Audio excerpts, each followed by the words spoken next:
दोस्तों नमस्कार, आपका हमारे चैनल में बहुत बहुत स्वागत है। आज हम जानेंगे बृहस्पतिवार की दूसरी कथा के बारे में। आइए जानते हैं।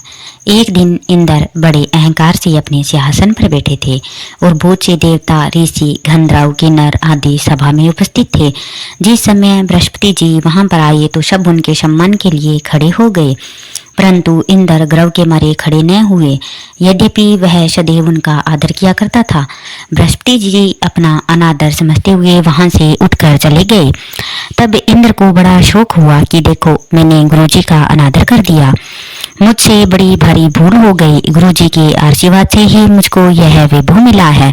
उनका क्रोध शांत हो जाए और मेरा कल्याण होवे, ऐसा विचार कर इंद्र उनके स्थान पर गए। जब बृहस्पति जी ने अपने योग बल से यह जान लिया कि इंद्र क्षमा मांगने के लिए यहाँ पर आ रहा है, तब क्रोधवंश उससे भेंट करना उचित नहीं समझकर अंतर ध्यान हो गए।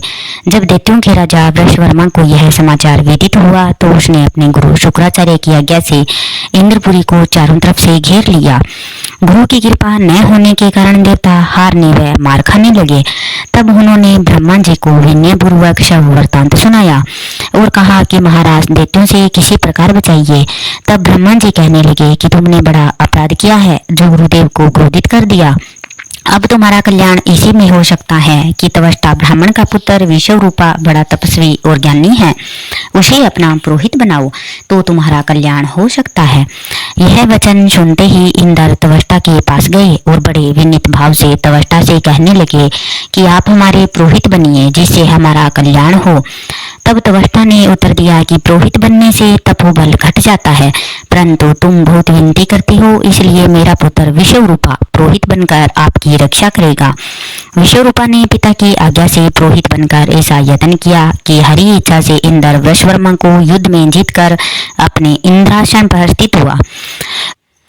विश्वरूपा के 3 मुख थे। एक मुख से वह सोमफली लता का रस निकाल पीते थे, दूसरे मुख से वह मदिरा पीते और तीसरे मुख से अनादि भोजन करते। इंद्र ने कुछ दिनों उपरांत कहा कि मैं आपकी कृपा से यज्ञ करना चाहता हूँ। जब विश्वरूपा की आज्ञा अनुसार यज्ञ प्रारंभ हो गया, तब एक दैत्य ने विश्वरूपा से कहा कि तुम्हारी माता दैत्य की कन्या है, इस कारण हमारे कल्याण के निमित्त एक आहुति दैत्यों के नाम पर भी दे दिया करो तो अति उत्तम बात है। विश्वरूपा उस दैत्य का कहा मानकर आहुति देते समय दैत्य नाम भी धीरे से लेने लगा। इसी कारण यज्ञ करने से देवताओं का तेज नहीं बढ़ा। इंद्र ने यह वृतांत जानते ही क्रोधित होकर विश्वरूपा के 3 सर काट डाले। मद्यपान करने वाले से भंवरा, सोमफली पीने वाले से कबूतर और अन्न खाने वाले मुख से तीतर बन गया। विश्वरूपा के मरते ही इंद्र का स्वरूप ब्रह्म हत्या के प्रभाव से बदल गया।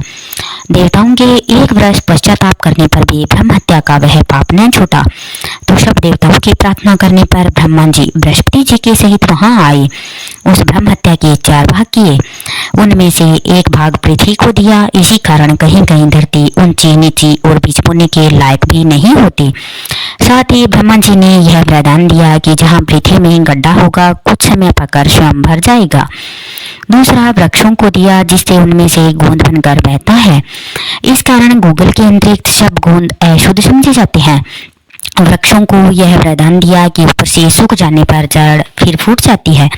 तीसरा भाग स्त्रियों को दिया। इसी कारण स्त्रियां हर महीने रजास्वला होकर पहले दिन चांडालिनी, दूसरे दिन भ्रागातिनी, तीसरे दिन धोबिन के समान रहकर चौथे दिन शुद्ध होती है और संतान प्राप्ति का उनको वरदान दिया। चौथा भाग जल को दिया जिससे फेन और शिवाल आदि जल के ऊपर आ जाते हैं। जल को यह वरदान मिला कि जिस चीज में डाला जाएगा वह बोझ में बढ़ जाएगी। इस प्रकार इंद्र को ब्रह्म हत्या के पाप से मुक्त किया।